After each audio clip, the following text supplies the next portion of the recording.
Hi everyone, সবাই কেমন আছো? আশা করি সবাই ভালো আছো। তো দেখতে পাচ্ছ আমাদের এখানে পাইপ দিয়ে কি হয়েছে, আমরা পাম্প লাগিয়েছি। তো আমি এখন পাম্প চালিয়ে থালা বাসন মাজবো। তো দেখতে পাচ্ছ আজকে নতুন বউনি করবো, যেহেতু কালকে লাগিয়েছিল। তো এখন বিছনা টিছনা কিছু তোলা হয়নি, রান্না করছিলাম ওইদিকে। সকালে উঠে ঘর ঝাড় দিয়ে, উঠোন ঝাড় দিয়ে, জল তুলি, কাচাকুচি করি, থালা বাসন মাজি। তারপরে দেখো জামা কাপড় কাচা হয়ে গেছে। এই যে দুধ আলা এসেছিলো, এই গরুর দুধ খায়। এবার ছেলে স্কুলে যাবে বলে রেডি করে দিয়েছি, বাইরে বেরিয়ে গেছে। আমি হেঁটে হেঁটে যাচ্ছি, দুধটা বাটিটা দিয়ে দিলাম। তাই কাকু দুধ দিয়ে দিচ্ছে। এই দেখো আমার ছেলে বাইকে অলরেডি উঠে যাচ্ছে, উঠে গেছে। আর আমাদের এখানটাকে ছিঁড়ে দিয়েছে, জানো তো? এই জায়গায় জাল দেখতে পাচ্ছ, জালের এখানটাকে ছিঁড়ে দিয়েছে। এই জালটা সেদিনকার লাগিয়েছি ঘেরার গায়ে, তারপর সে ছিঁড়ে দিয়েছে। কি বলবো, মানুষ কত বেঈমান। আমরা কাউকে জ্ঞান তো কাউকে কখনো খারাপ চায় না, কিন্তু মানুষ যে আমাদের পিছনে এভাবে খারাপ চায়, সেটা কি বলবো বল। মানুষ এরকমও হয় যে পিছনে মানুষের ক্ষতি চায়। দেখো আমার ছেলে আমার উঠে গেল বাইকে, আমাকে টাটা বলছে। তো আমি ভয়েসটাকে চেপে দিয়েছি। তো যাই হোক, চলে গেল। আমি এবার রান্নাটা করব। আমার রান্না কিছু বাকি আছে, আমি খালি পায়ে চলে এসেছি বাইরে, দেখতে পাচ্ছ। এবার দেখো আমার আলু কাটা হয়ে গেছে, অল্প করে আলু কেটেছি। এই যে মটরশুঁটি, পেঁয়াজ, আদা, রসুন নিয়ে নিয়েছি। আর এই দেখো এটা ওলকপি, গাছের ওলকপি। আর এই যে তোমার দাদা বলে পাতা পাতা। এই দেখো আমাদের গাছে ওলকপি, বাঁধাকপি, ফুলকপি সব আছে। তো এক দুটো ওলকপি তুলেছি, সেদ্ধ করতে বসিয়ে দিয়েছি। কচি কচি ওলকপি খুবই ভালো লাগে। তাই বেগুন পোড়াবো ভাবছিলাম, কিন্তু পোড়াবো না, ভাজা করব। পোকা টোকা আছে কিনা। তাই কড়াই ধোঁয়া উঠে গেছে, কড়াই অল্প করে তেল দিয়ে নেবো এবার আলুটাকে ভাজার জন্য। তো দেখো অল্প করে তেল দিয়ে নিচ্ছি। তো তেলটা গরম হয়ে গেছে। এবার আমি ওটাকে ওলকপিটা সেদ্ধ করতে বসেই নিয়ে ভাপাতে দিয়েছি। এবার দেখো ফুলকপিটা লাবিয়ে এবার মাছটা ভাজা হচ্ছে। তরকারিটাও আমার প্রায় হয়ে যাওয়ার মতন হয়ে গেছে। কিছুটা মাছ ভেজে তরকারিতে দিয়ে দিয়েছি, আর কিছুটা মাছ ভাজা হচ্ছে, দেখতে পাচ্ছ।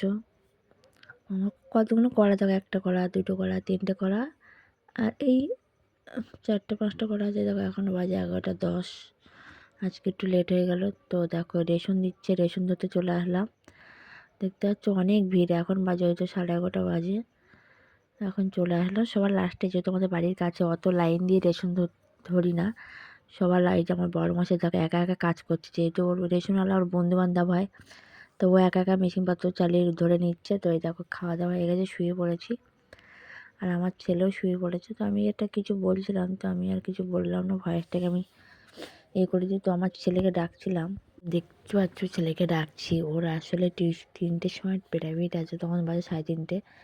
তো এখন যেহেতু একটু উঁচু ক্লাসে উঠেছে, দেরিতেই ছুটি দিচ্ছে স্কুলে, ওই জন্য মাস্টার বলেছে 3:30-র সময় আসবে। তবে মঙ্গলবার আর শুক্রবার 2 দিন শুধু ইংলিশ আর বাংলা, ইংরাজি আর অঙ্ক করতে যাই, আর আলাদা অল সাবজেক্ট আলাদা টিউশনি আছে। তো দেখতে পাচ্ছি ওকে ডাকছে, উঠছে না। আসলে কী বলে, শীতের সময় না একবার পাখা ছাড়া আছে, হালকা ক্যাথা ব্যথা গায়ে দিয়ে শুলে না ঠিক ঘুম না পুষে আর উঠতে ইচ্ছে হয় না। তো দেখো ধরে ধরে দিতে যাচ্ছি, ধরে ধরে দিতে যাচ্ছি, কিন্তু শেষটা কি হয়েছে তোমরা দেখবে। শরীরটা খারাপ লাগছে, শেষটা কি হয়েছে ঠিকঠাক না হলে শীতের সময় মাথা তোমরা ধরে দেখলেই রাখলে বুঝতে শরীরটা পারবে ভালো যে না শেষটা কি হয়েছে। করে। তো দেখো আমরা দিতে যাচ্ছি। তো আমি ঘুম ওকে জিজ্ঞেস হয়নি, করছিলাম যে তুই যে ঘুমিয়েছিস, তোর ঘুমটা হয়েছে? বলে না, আমার শরীর ভালো লাগছে। বলে হ্যাঁ, আমার শরীর ম্যাজ ম্যাজ করছে না? বলে হ্যাঁ, সব কিছুই হ্যাঁ। তো দেখো স্যারকে ডাকছে কীভাবে, তোমার ছেলে স্যারকে ডাকছে, স্যার স্যার, দেখো স্যারকে ডাকছে। স্যার মানে গভীর নিদ্রায় ঘুমিয়ে গেছে, গভীর নিদ্রায় আছে।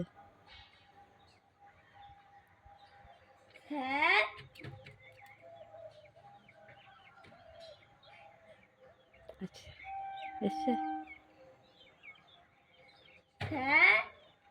তো স্যার ডাক সাড়া দিচ্ছে না।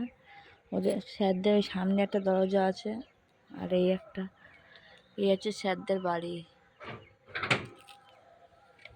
তো স্যার দরজা খুলেছে।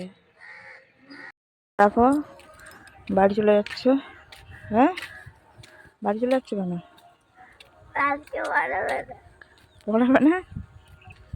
তো আজকে দেখো এক্ষুনি টিউশনে যাচ্ছিলাম, তা আজকে পড়াবে না বলছে, স্যারের শরীর খারাপ। স্যারের শরীর খারাপ, সেটা তো ফোনে বল দিতে পারতো না।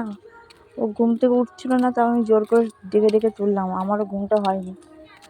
এসব কি মাস্টার আমি বুঝি না, এমন কোনো শরীর খারাপ যে ফোনে বলতে পারে না একটা কল যে আজকে শরীরটা খারাপ, পড়াবো না। কিচ্ছু বলার নেই, শরীর তো খারাপ হতেই পারে, কিন্তু বলতে তো হবে না, না বললে হবে কী করে। তো চলো, তো রাস্তা দিয়ে হাঁটছি, এখন গিয়ে শোবো 4:30 পর্যন্ত।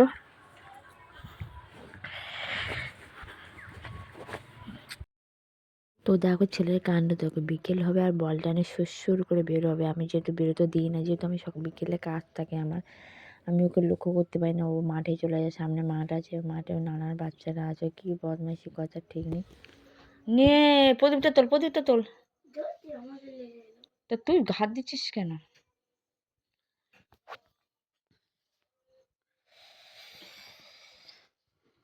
ঠিক আছে, ওর ওখানে কেন, এইখানে রাখ না, থাক, নমো কর। ঠিক আছে, বাটিতে চা নিলাম, কাপে নিয়ে নিই, কাপে বেশি গরম থাকে ওই জন্য বাটিতে নিয়েছি, বাটিতেই খাই। কাপ নেই এমন তো না, তো বাড়িতেই খাই, বাড়িতে খেতে পছন্দ করি, অভ্যাস হয়ে গেছে। বাড়িতে মুড়ি টুড়ি সব ইজি খাই, তো ওই যে বাটিটা ছাড়া ঠিক চোখে পড়ে না। তোর ছেলেকে আমি খাবে দিচ্ছি, ও লেখালেখি করছি, স্কুলে কিছু কাজ আছে, দেখতে পাচ্ছ।